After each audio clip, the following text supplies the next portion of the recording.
पंतप्रधान नरेंद्र मोदी यांच्या अमृत महोत्सवी वाढदिवसानिमित्त राज्य शासनातील विविध विभागांच्या माध्यमातून अनेक लोकाभिमुख योजना आणि उपक्रमांना सुरुवात करण्यात आली आहे।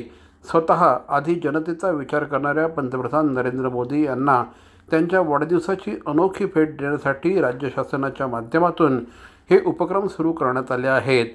स्वस्थ नारी सशक्त परिवार अभियानाचा शुभारंभ काल संपन्न झाल्यानंतर पार पडलेल्या कार्यक्रमात उपमुख्यमंत्री एकनाथ शिंदे यांनी या निमित्ताने शासनाकडून जाहीर करण्यात आलेल्या उपक्रमाची माहिती दिली। त्यात प्रामुख्याने राज्याच्या रोजगार हमी मंत्रालयाच्या माध्यमातून 1100 कोटी रुपये खर्च करून 30 जिल्ह्यांमध्ये 5106 किलोमीटर पाणंद रस्ते तयार करण्यात येणार आहेत।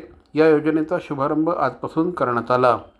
नगरविकास विभागाच्या माध्यमातून राज्यातील 394 नगर परिषदा आणि नगरपंचायतींना प्रत्येकी 1 कोटींचा निधी देण्यात येणार असून त्या माध्यमातून नमो उद्यान विकसित केले जातील। या सर्व नगरपंचायतींमध्ये स्पर्धा घेण्यात येणार असून सर्वोत्तमरित्या विकसित केलेल्या 3 उद्यानांना बक्षिसं देण्यात येणार आहेत।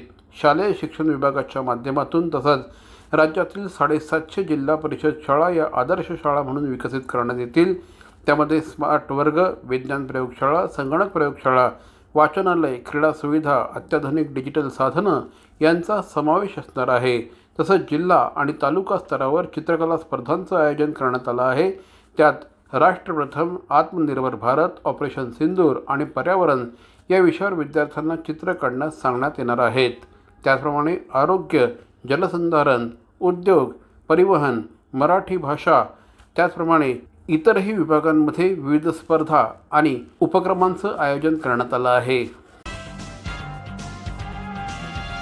भवानी ज्वेलर्स ठाणे, पारंपरिक आणि आधुनिक दागिन्यांचा अप्रतिम संगम। प्रत्येक स्त्रीची पहिली पसंती भवानी ज्वेलर्स ठाणे। नक्की भेट द्या।